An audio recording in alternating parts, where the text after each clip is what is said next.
Well, between last week's U.S. airstrikes against the Syrian air base and the repositioning of an aircraft carrier strike group, it has sent a message to North Korean leader Kim Jong Un.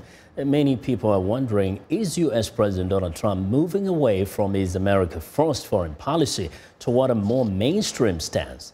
Well, VOA Bill Gallo has more. Just a week ago, U.S. President Donald Trump made the same promise he did hundreds of times during the campaign. I'm not, and I don't want to be, the president of the world. I'm the president of the United States.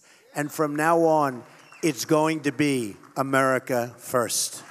But in the weeks since, Trump's America First foreign policy has been challenged by problems elsewhere in the world.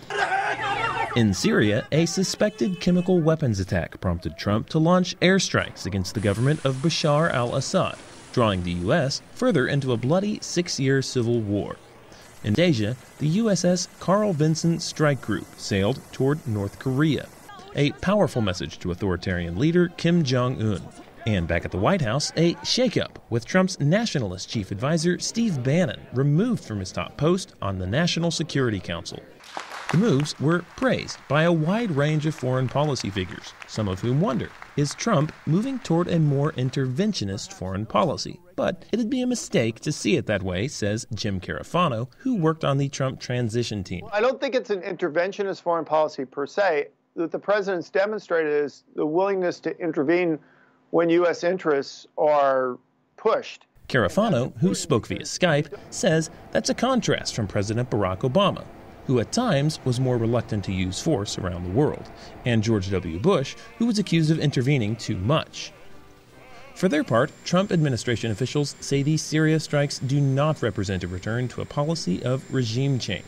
P.J. Crowley, a former Obama State Department official who also spoke via Skype, says that's smart. President Trump was elected, to fix problems in America.